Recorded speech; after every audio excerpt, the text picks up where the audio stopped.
स्वागत है आपका फिर से दिलीप क्लासेज में।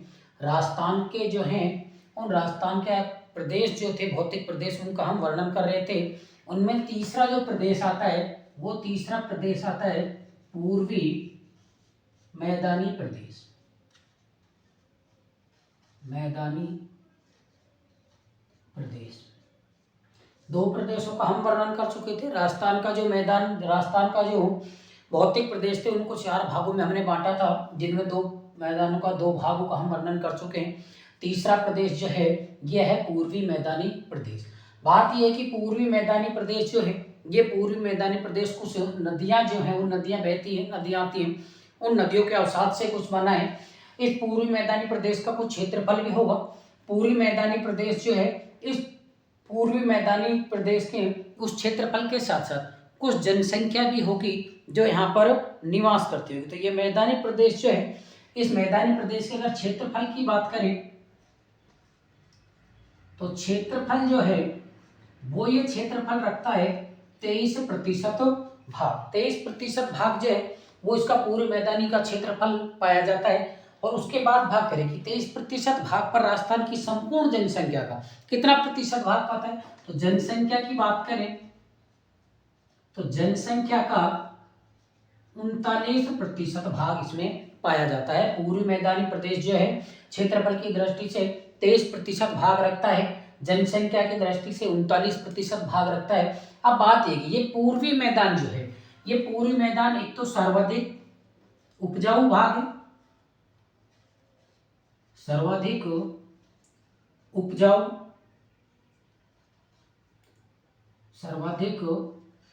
उपजाऊ भूभाग है।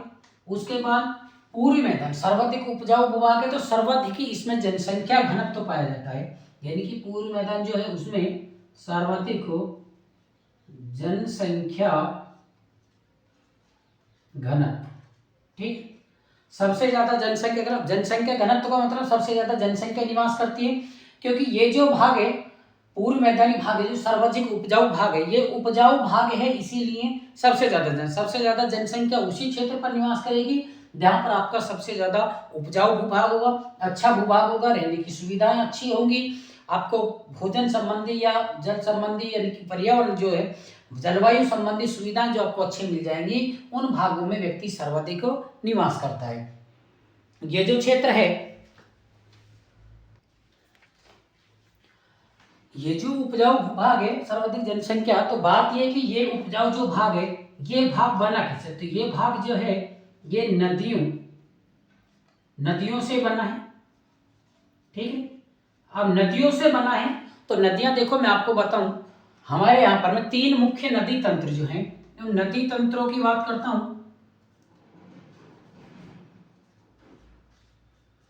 नदी तंत्र जो है मुख्य रूप से 3 नदी तंत्र हैं। 3 नदी तंत्र में पहला देखो सिंधु नदी तंत्र, दूसरा है ब्रह्मपुत्र नदी तंत्र, और तीसरा जो बना है आपका वो तीसरा है गंगा नदी तंत्र। ये 3 नदी तंत्रों से जो है, इन 3 नदी तंत्रों की बात करते हैं। मुख्य रूप से भारत जो है, उस भारत में 3 जो नदी तंत्र है वो मुख्य रूप से पाया जाता है। अब बात हमारे यहाँ बात चल रही है हमारी राजस्थान की, ठीक है। उस राजस्थान में पूर्वी मैदानी भाग की, राजस्थान में देखो सिंधु नदी तंत्र है, ये राजस्थान से नहीं बहता है, राजस्थान से इसका कोई संपर्क नहीं है। ब्रह्मपुत्र नदी तंत्र है, इस ब्रह्मपुत्र नदी का भी संबंध नहीं है। गंगा नदी तंत्र, अब देखा जाए अगर एक रूप से, ये गंगा नदी तंत्र जो है, इस गंगा नदी तंत्र का भी संबंध नहीं है राजस्थान से। तो भाई गंगा नदी राजस्थान में नहीं बहती, लेकिन ध्यान रखना ये गंगा जो है, इस गंगा नदी की सहायक है यमुना नदी। आप कहेंगे कि सर यमुना नदी भी नहीं बहती है राजस्थान में, तो यमुना नदी भी नहीं जाती है, यमुना नदी का भी ये इसकी सहायक है। तो यमुना की सहायक है चंबल, ठीक है, चंबल की सहायक बनास, ठीक, ये जो नदी है। तो इसलिए हमारा जो नदी तंत्र की बात करें कि पूरी मैदानी क्षेत्र जो बनता है नदी तंत्र, तो वो कौन से नदी तंत्र में आएगा? गंगा नदी तंत्र। आपसे पूछा जाए कि राजस्थान का पूरी मैदानी प्रदेश जो बना है वो किस नदी तंत्र से बना है? सिंधु, ब्रह्मपुत्र या गंगा नदी। तो सिंधु नहीं है, ब्रह्मपुत्र नहीं है, गंगा नदी है। मुख्य रूप से अगर देखा जाए, मेन बात अगर देखी जाए तो गंगा नदी नहीं है हमारे यहाँ पर, लेकिन गंगा की सहायक यमुना, हमारे यहाँ सहायक यमुना भी नहीं बहती है, उत्तर प्रदेश से निकली यमुना की सहायक चंबल है, और चंबल की सहायक बनास और छोटी मोटी नदियां भी हैं। तो ये चंबल जो है यमुना में गिरती है, और यमुना कहाँ गिरती है? गंगा में। इसलिए राजस्थान का पूर्वी मैदानी प्रदेश जो है, पूर्वी मैदानी भाग जो है वो किस नदी तंत्र से बनेगा? गंगा नदी तंत्र से, यानी कि गंगा नदी जो है उस गंगा नदी के तंत्र से बनेगा। अब बात ये है कि ये जो प्रदेश हैं आपके, इन प्रदेशों को बात करें, अब आपके कहा जाए कि ये नदी तंत्र। भाई नदी तंत्र जो होते हैं, ये नदी से मैदानी भाग जो है, यानी कि भाई नदी तंत्र है, उस नदी से बात ये हुई कि ये मैदानी भाग जो है, ये मैदानी भाग कैसे बने? भाई उपजाऊ नदी है, ये नदी तंत्रों से ये भाग कैसे बना? भाई पूर्वी मैदान। तो नदियां जो हैं वो नदियां अपने साथ मिट्टी लाती हैं, ठीक है भाई। नदियां जब बह कर आएंगी तो अपने साथ क्या लाएंगे? कंकर पत्थर, कुछ मिट्टी लाएंगे। अब ये मिट्टी लाती है, उस मिट्टी से इस भाग का निर्माण होता है। ध्यान रखना, ये जो नदियां हैं, जैसे सिंधु, ब्रह्मपुत्र और गंगा, तो गंगा नदी जो है वो गंगा नदी हमारे यहाँ बहती है। तो इसमें के ये लाते, जब ये अपने साथ बहती हुई मिट्टी लाती है, तो मिट्टी में भी ध्यान रखना, ये तंत्र जो है वो भी दो प्रकार। अब मिट्टी आएगी, ये नदी आती, नदियों से कई बार बाढ़ भी आ जाती है। भाई नदियां अगर आएंगी तो नदियों से कई बार बाढ़ आने की संभावना बढ़ जाती है। अब ये नदी जो मिट्टी लाएगी, मान लीजिए मिट्टी ये दो प्रकार से चलाती है, जैसे हम कहें एक तो बांगर क्षेत्र और एक खादर। अब ये बांगर और खादर क्षेत्र जो होते हैं, इन दोनों बांगर और खादर क्षेत्रों में, बांगर का मतलब होता है ये जो होता है ये पुरानी मृदा होती है, और ये खादर जो होता है ये नई मृदा होती है, ठीक है, नई मिट्टी होती है, उसका निर्माण करती है। अब बात यह है कि नदियां जो होती हैं वो नदियां अपने साथ प्रति वर्ष जब बहाकर पदार्थ जो लाती है, मिट्टी लाती है, वो नए प्रदेश तो खादर होगा, और जिस क्षेत्र पर एक बार लेकर आ गई और जिस क्षेत्र पर आपके बाढ़ नहीं आती है वो होते हैं बांगर। यानी कि कुछ खादर और बांगर, इनकी विशेषताएं, जैसे बांगर प्रदेश जो है, इन बांगर प्रदेशों में बाढ़ आने की संभावना होती है, और यहाँ बाढ़ आने की संभावना नहीं होती। सॉरी, इन प्रदेशों में बाढ़ आने की संभावना नहीं होती है, और इन प्रदेशों में बाढ़ आने की संभावनाएं होती हैं, खादर प्रदेश होते हैं। अब जैसे मैं आपको बताऊं, इन बांगर और खादर प्रदेशों की बात बताऊं, जैसे आपने देखा होगा राज्य तो है ना, देखो एक उत्तर प्रदेश है और एक बिहार है, ठीक है। नदियां दोनों ही राज्यों में बहती हैं, बिहार में भी नदियां खूब है तो उत्तर प्रदेश में भी नदियां खूब, लेकिन उत्तर प्रदेश जो इस क्षेत्र में बाढ़ नहीं आती है, बिहार जो है इसमें अत्यधिक बाढ़ आती है। बाढ़ इसीलिए आती है क्योंकि यूपी जो बना है ये बना है आपका बांगर क्षेत्र से, और ये जो आपका बिहार जो बना है खादर क्षेत्र से। ये बांगर और खादर क्षेत्र जो होते हैं इनकी मैं आपको आकृति बता देता हूं, देखो एक बार उल्टा।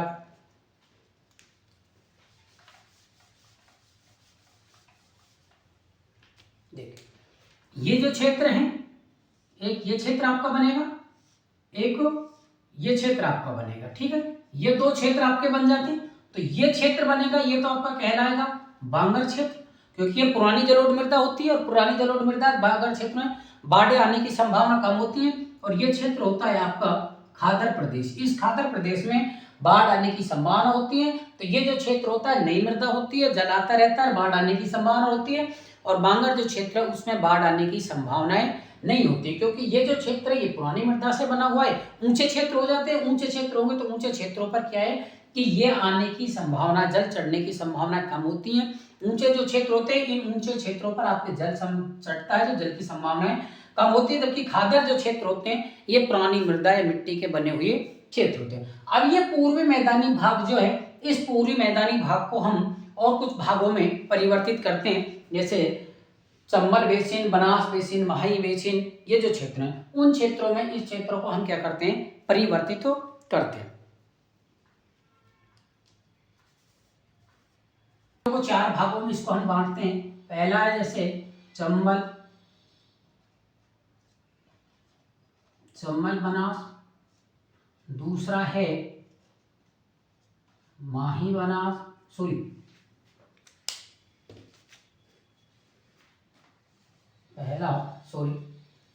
देखो पहला चंबल बेसिन,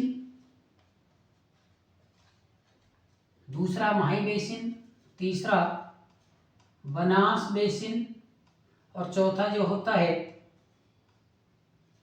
बाणगंगा बेसिन। ठीक है, इन 4 भागों में हम इसको बांटते हैं। इसका पूर्वी मैदानी भाग जो है इसका वर्णन हम करते हैं चंबल बेसिन, माही बेसिन, बनास बेसिन और बाणगंगा बेसिन जो है इन 4 भागों में हम इसको बांटते हैं। अब इन 4 भागों में एक एक भाग का हम क्रमवाइज वर्णन करेंगे, एक एक भाग जो है उसका हम वर्णन करते जाएंगे। जैसे पहले वर्णन करेंगे हम चंबल जो है, उस चंबल नदी का पहले वर्णन करेंगे। चंबल वर्णन करते हैं हम इस जो है चंबल बेसिन का।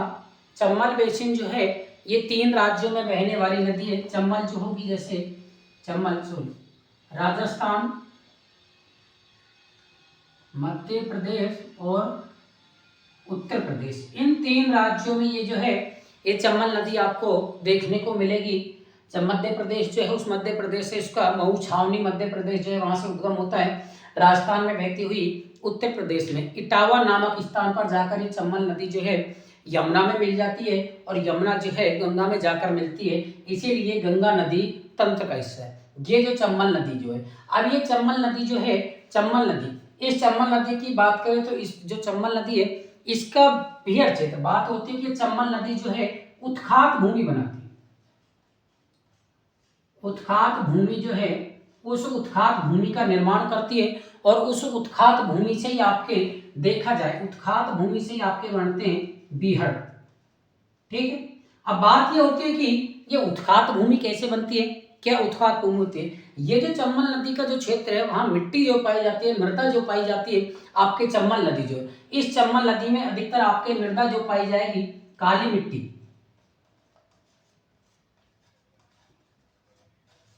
ठीक है, चंबल नदी जो है उस चंबल नदी में आपके काली मिट्टी पाई जाती है। इस काली मिट्टी की बात क्या है कि इस काली मिट्टी में चूना पत्थर पाया जाता है। चूना पत्थर जो होता है, एक चूना पत्थर का मिश्रण कैल्शियम और एक ही पदार्थ, तो कैल्शियम के साथ चूना पत्थर जो है वो मिश्रित अवस्था में। अब उत्खात जो होते हैं, उत्खातों का निर्माण कैसे होता है, मान लीजिए जैसे चंबल है तो यहाँ ये नदी यहाँ से बह रही है, यहाँ आपके चूना पत्थर आ गया, इस क्षेत्र को काट देगी, उसके बाद यहाँ बहेगी, इसका ये चूना पत्थर यहाँ आ गया, उसका वो चूना पत्थर, जहां उस चूना पत्थर जो होता है ये कठोर, या मैं कहूँ कि आपसे सीधी भाषा में कहूँ कि जहां पर कठोर चट्टान ना हो, एक हल्की चट्टान जो कि जल जो है उस जल से कट जाती है, तो कटने के बाद यहाँ क्या है कि जगह जगह जो ये स्थान ये हैं, इन स्थानों पर आपके इन स्थानों पर क्या है कि यहाँ उत्खात बन जाते हैं। उत्खात यानी कि एक तरह के गड्ढे जो होते हैं, वो गड्ढे यहाँ एक तरह के बन जाते हैं और उन गड्ढों से अवनालिका का निर्माण होता है। उत्खात भूमि जो होती है उस उत्खात भूमि, अब ये उत्खात भूमि जो है ये जो होती है अवनालिका, अवनालिका के निर्माण होते हैं। अवनालिका ध्यान रखना, आपकी अवनालिका जो है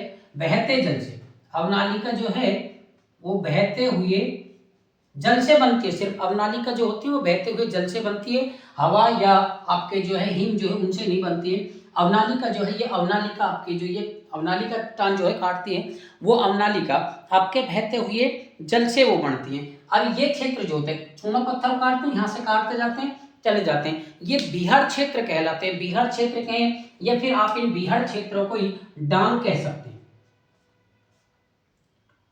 डांग बीहड़ क्षेत्रों को आप कहते हैं, बीहड़ क्षेत्र जो होती है बीहड़ क्षेत्र ही कहलाते हैं। डांग, ध्यान रखना, इन बीहड़ क्षेत्रों को डांग कहलाता है। कई बार आपने कहावत सुनी होगी, कई बार कहने में आता है कि कई व्यक्ति जो होते हैं, जैसे अपराध कोई व्यक्ति कर जाता है, भगोड़े व्यक्ति जो होते हैं डांग क्षेत्रों में या बीहड़ उत्खात भूमि जो है वहां जाकर वो चंबल का आसपास जो क्षेत्र है उनमें छुप जाते हैं, वहां आपके गहरे गहरे गड्ढे पाए जाते हैं, वन पहाड़ पाए जाते हैं, वहां जाकर नहीं होते हैं, ये डांग क्षेत्र कहलाता है। अब ध्यान रखना, डांग को या बीहड़ को क्या कह रहे हो, डांग। अब आप देखिए कि ये डांग जो क्षेत्र यानी कि बीहड़ जो है, इस बीहड़ का डांग क्षेत्र जो है, देखो इस डांग को करौली में बीहड़ क्षेत्र, करौली में जो बीहड़ क्षेत्र जो होते हैं उन बीहड़ क्षेत्रों को डांग की रानी कहा जाता है।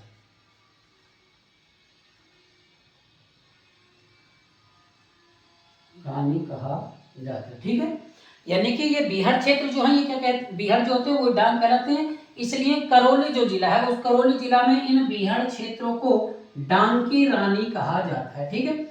बीहड़ क्षेत्र जो होते हैं आपके, इन बीहड़ क्षेत्रों को ही करौली जो जिला है उस करौली जिले में बीहड़ क्षेत्र को आपके क्या कहा जाता है, डांकी रानी कहा जाता है। ये जो चंबल बेसिन बनता है, ये गार्ज जो बेसिन होते हैं, कार्ज बेसिन, उन गार्ज बेसिन जो होते हैं, ऐसे गार्ज बेसिन जो होते हैं, उन गार्ज बेसिनों से इस चंबल का लगभग जो निर्माण होता है, चंबल बेसिन जो है। या फिर बात करें कि आपकी देखो ये बियर क्षेत्र जो डांकी रानी है, अवनाली का जो आपके ये है बहते हुए जल का जो अवशेष होता है, उस जल के साथ अगर बात करें तो इसका क्षेत्रफल की अगर बात करें तो लगभग 4500 वर्ग किलोमीटर में जो नदी है, इस नदी का क्षेत्रफल जो पाया जाता है लगभग 4500 वर्ग किलोमीटर में पाया जाता है।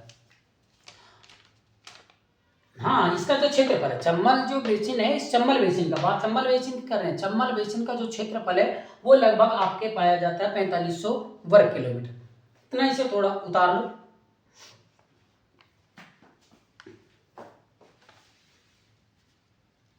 करते हैं दूसरे भाग की। दूसरा जो आपका आता है वो है बनास बेसिन। ठीक है, ये बनास बेसिन जो है, इस बनास को हम चंबल बनास और उसकी सहायक नदी जो है, उन सहायक नदी से इसका उद्गम होता है। इसके मध्य आप जो देखोगे तो इसके मध्य लाल पीली या मिश्रित मिट्टी जो है उसके रूप में मिट्टी पाई जाती है। इसकी अगर बात करें, देखो बनास जो नदी है, इस बनास नदी का उद्गम नागपाड़ अजमेर से जो होता है, तो इस बनास नदी जो है, इस बनास नदी को वन की आशा भी हम कहते हैं। बनास नदी जो है इसे वन की आशा कहते हैं। इसमें एक खस नाम की घास पाई जाती है। खस नाम की एक घास पाई जाती है जो कि सर्वाधिक, ध्यान रखना, ये घास जो होती है मीठी घास होती है और सुगंधित ये घास होती है, खुशबूदार घास होती है। इस घास में जो होता है इसमें की खुशबू आती है। तो ये जो बनास बेसिन है, इसमें लिखिए, देखो बनास व उसकी सहायक नदियों द्वारा, सहायक नदियों द्वारा। ठीक है, पहली बात। दूसरी बात ये कि बनास बेसिन जो है, इस बनास बेसिन में देखो पहले खस आ गई, यहाँ लिख रहा है, मैं इसको बता दूं कि खस जो है एक तरह की घास है। ठीक है, ये घास जो है, मैं पहले बता रहा हूँ, मीठी घास होती है, पशुओं को चराने के लिए काम में आती है, पशु चर सकते हैं। दूसरी बात, इससे खुशबू आती है, खुशबू जो इससे आती है। अच्छा, इस घास से अगर खुशबू आएगी, अच्छी खुशबू आएगी, तो ध्यान रखना इससे इत्र बनाया जाता है। इत्र व शरबत, इत्र व शरबत जो होती है वो आपके लिए बनाई जाती है।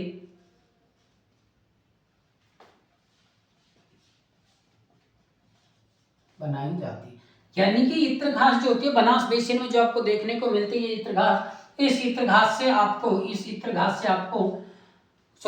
खस जो घास है, इस खस घास से आपको इत्र और बनास जो इत्र और शरबत जो है वो आपको बनाई जाती है। बात यह कि इत्र जो होती है, परफ्यूम जो आप लगाते हो, सेंट जिसे बोलते हैं, आजकल तो बहुत प्रकार के, अनेक प्रकार के बन के आ गए हैं, लेकिन ये इत्र घास जो होती थी ये यही काम पाई जाती थी। आपने जो हमने पढ़ा था, पूर्वी मैदानी भाग जो था जैसलमेर में कुछ स्थानों पर ये घास, वहाँ कई घासें जो थी, वहाँ घास अरण अंजना कर्ण जो घास थी वो घास भी वहाँ पाई गई थी। तो यहाँ पर ये जो क्षेत्र है आपका बनास बेसिन जो क्षेत्र है, इस बनास बेसिन क्षेत्र में आपके क्या पाई जाती है, ये इत्र या शरबत पाई जाती है, खस घास पाई जाती है। उस खस घास से आपके इत्र या क्या किया जाता है, शरबत बना जाता है। बात करें कि ये जो होती है इस बनास बेसिन में मिट्टी की अगर बात करें, मिट्टी, तो मिट्टी इसमें भूरी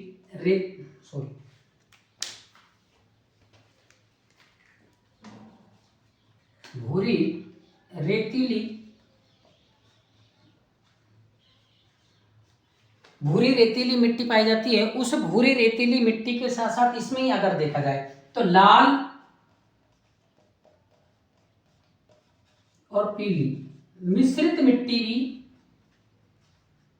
लाल और पीली मिश्रित मिट्टी भी आपको जो है देखने को मिल जाती है। लाल और पीली मिश्रित मिट्टी जो है वो देखने को आपको मिल जाती है। बात यह कि ये बनास बेसिन जो है, इस बनास बेसिन का उद्गम की अगर बात करें,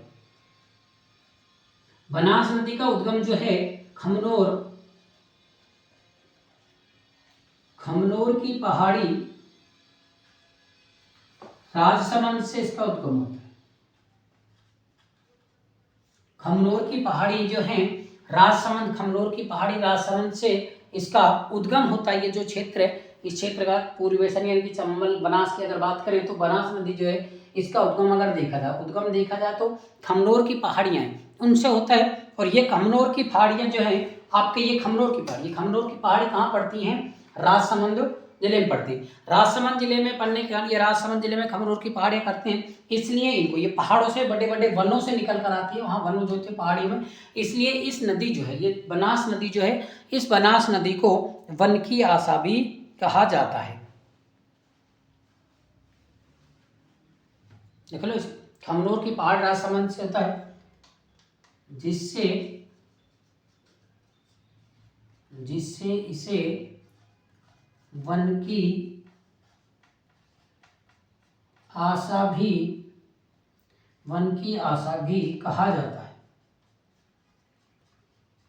वन की आशा भी कहा जाता है। ये बनास बेसिन जो है इस बनास बेसिन की चंबल और उसकी सहायक नदियों द्वारा इसका बनास बेसिन का उद्गम होता है। इस बनास बेसिन में भूरी रेतीली मिट्टी या लाल पीली मिट्टी मिश्रित मिलती है। बनास नदी का अगर बात करें बनास नदी के उद्गम तो खमनोर की पहाड़ी राजसमंद से इसका उद्गम होता है और राजसमंद से उद्गम खमनोर की पहाड़ियों से उद्गम होने के कारण इसे वन की आशा के नाम से भी जाना जाता है।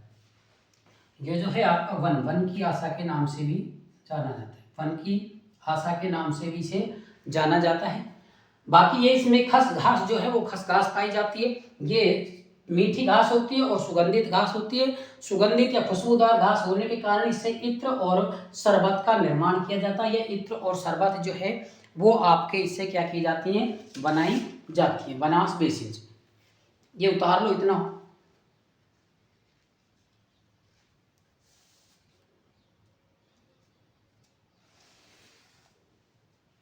भूभाग जो आता है थर्ड आपका जो आता है वो आता है माही बेसिन।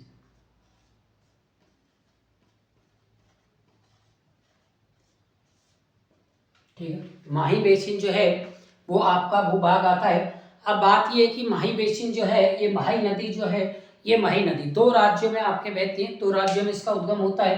पहला आपका देखा जाए गुजरात और राजस्थान। गुजरात व राजस्थान।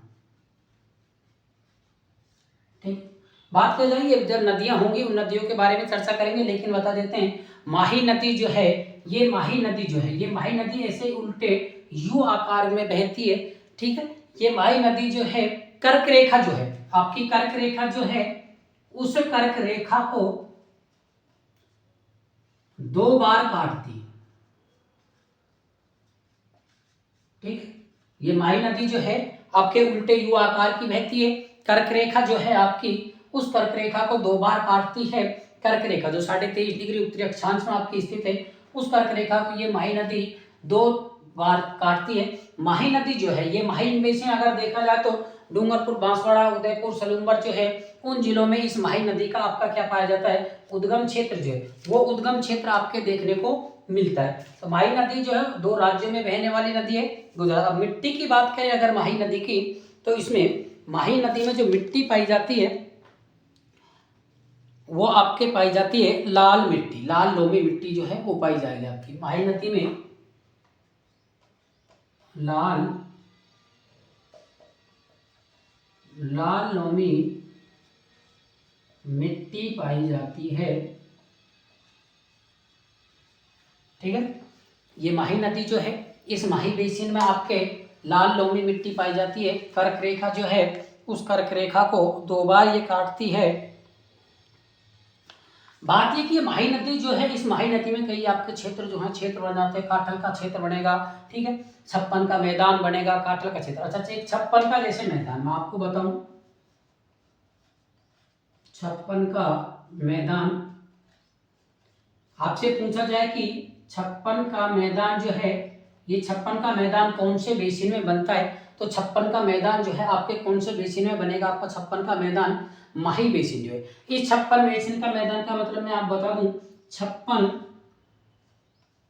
नदी नालों का समूह या 56 नदी नाले बहते हैं या फिर कहें कि यहीं पर 56 गांवों का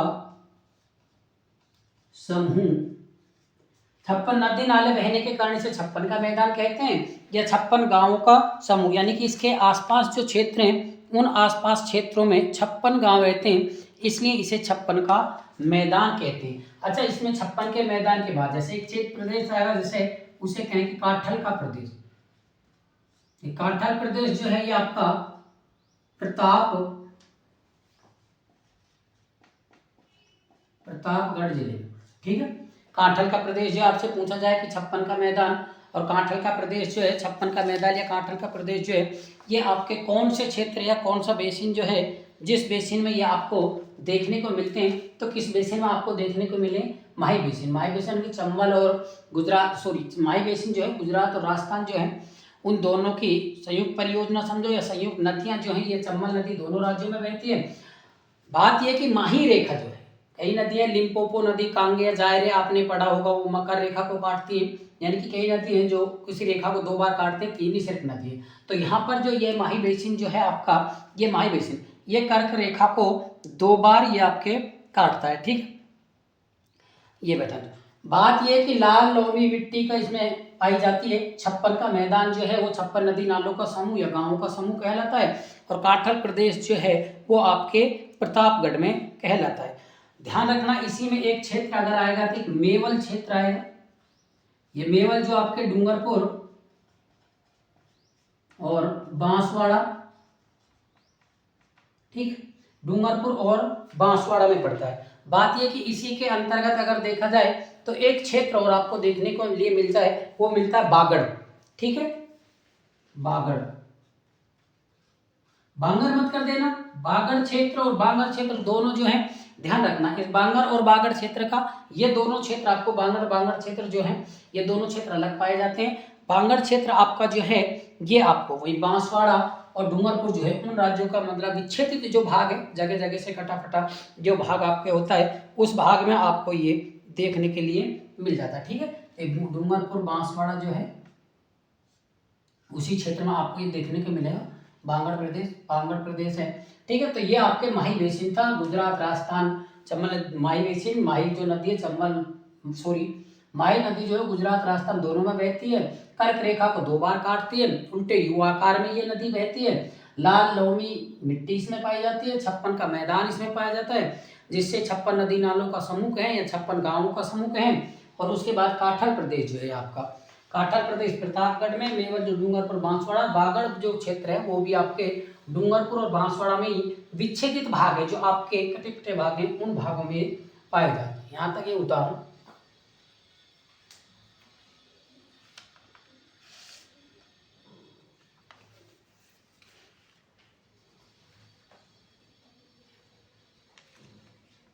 भाग जो आपका आता है वो आता है आपका बाण गंगा नदी, बाण गंगा बेसिन, ठीक है।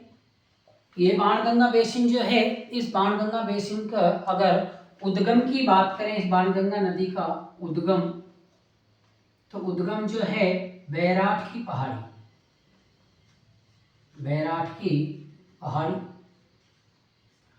उद्गम मुहाने की बात करें, अगर इसका मुहाने की बात करें कि नदी जो है वो नदी कहाँ जाकर गिरती है, तो इस नदी जो है ये गिरने के पहले यमुना नदी में जाकर मिल जाती थी, ठीक है, यमुना। लेकिन अब अगर देखा जाए तो कुछ ही सालों से कुछ साल बाद वर्षा अधिक न होने के कारण, कम पानी होने के कारण भरतपुर जो है, उस भरतपुर के मैदानी भागों में जाकर ये नदी जो है, ये नदी वहीं विलुप्त हो जाती है।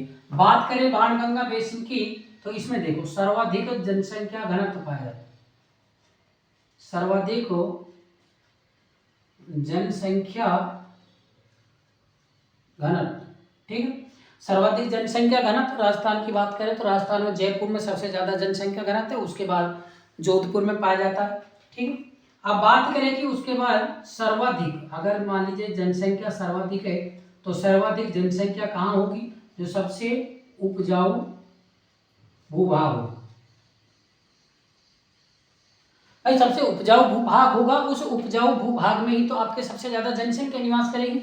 तो सर्वाधिक जनसंख्या बेसिन या सर्वाधिक जनसंख्या घनत्व तो कहाँ पाया जाता है, बाणगंगा बेसिन में। सर्वाधिक जनसंख्या अगर देखी जाए तो कहाँ पाएगी सर्वाधिक जनसंख्या, बाणगंगा बेसिन में, क्योंकि ये जो भूभाग है ये भूभाग सबसे ज्यादा कैसा है, उपजाऊ भूभाग है। बात करें कि इसमें मिट्टी जो पाई जाती है बाणगंगा मैदान में, इसमें विकसित एक तरह की मिट्टी पाई जाती है। कुछ स्थानों पर रेतीली मिट्टी पाई जाएगी, कहीं आपको हो सकता है लाल दोमट मिट्टी, आपको चिकनी मिट्टी जो है वो देखने को मिल जाए। तो बाणगंगा जो है उस नदी में, बाणगंगा का उद्गम जो है बैराट की पहाड़ी जयपुर से, और सर्वाधिक जो है जनसंख्या घनत्व और सर्वाधिक जो उसमें पाई जाती है। ठीक, तो ये बैराट की पहाड़ी से इसका उद्गम होता था। ये नदी अब वर्तमान, पहले तो यमुना नदी में जाकर मिल जाती थी। भरतपुर के मैदानी भागों में विलुप्त हो जाता है। ठीक है, भरतपुर जो है उस भरतपुर के मैदानी भाग जो हैं उन मैदानी भागों में विलुप्त हो जाता है। अगर आपको पसंद आई हो तो आप लाइक सब्सक्राइब जरूर करें। Thank you.